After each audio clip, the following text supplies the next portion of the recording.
In July 2025, a piece of news topped the headlines in the Middle East. Tom Barak, the U.S. ambassador to the region, announced a proposal for a 100-year lease and private management of the Zangezur Corridor, a proposal that would cement America's presence in the region while raising concerns among some neighboring countries. 5 years after the ceasefire of the Second Nagorno-Karabakh War, this region is still making news. That ceasefire did not end the disputes between the parties. Rather, it sparked new tensions in the South Caucasus by introducing the idea of a transport route. The Zangezur Corridor, also dubbed the Trump Corridor, is a name that has drawn not only Armenia and Azerbaijan into contention, but has also alarmed other regional powers such as Iran, Russia, Turkey, and even Israel. But why has a transport corridor become so controversial? Could Zangezur be a code name for other mechanisms at play?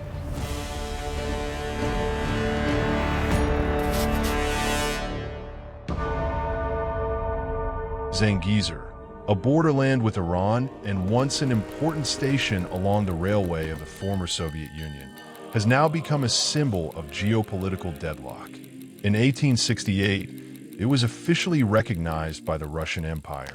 In January 1919, Britain, holding a mandate over Azerbaijan, confirmed Azerbaijan's authority over Zangezur. Yet less than a year later, the Soviets entered, took control, and handed Zangezur over to Armenia, a move that effectively cut off Azerbaijan's land link with Nakhchivan forever. Now, more than a century later, Azerbaijan seeks to regain control of this corridor at any cost through a project called the Trump Corridor.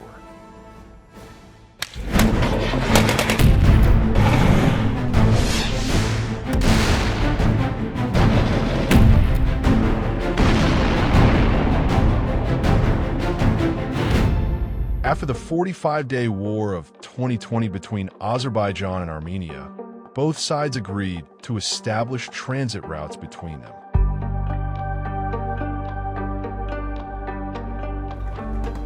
However, Azerbaijan violated its commitments and, while simultaneously blocking the Lakan corridor, launched offensives to expel Armenians from Karabakh completely. Now, the same Baku accuses Armenia of violating the ceasefire agreement and demands an exclusive corridor to connect Turkey to Azerbaijan through southern Armenia. Armenia prefers more northern routes, but Azerbaijan and Turkey insist on the southern route, aiming to cut Armenia's land link with Iran. This would effectively encircle Armenia, while Iran remains Yerevan's only geopolitical lifeline. This demand goes beyond simple transit. It would mean violating Armenia's sovereignty over part of its Sayunik province. The U.S. entry into this equation, with a proposal to lease and administer the corridor for 100 years and to deploy 1,000 American troops for its security, has pushed the matter into an entirely new phase.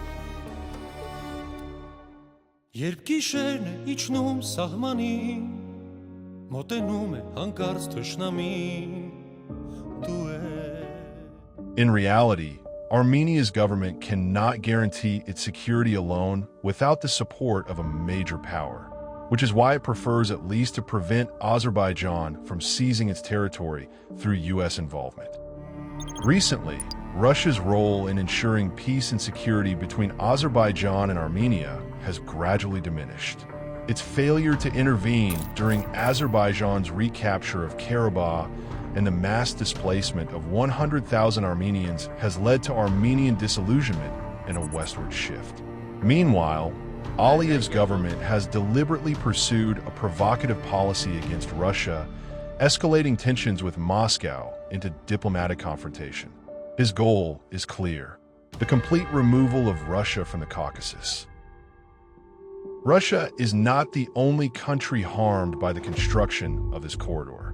On Armenia's southern border, Iran also opposes it. Iran views Zangezur not as an infrastructure project, but as a strategic shift in regional balance.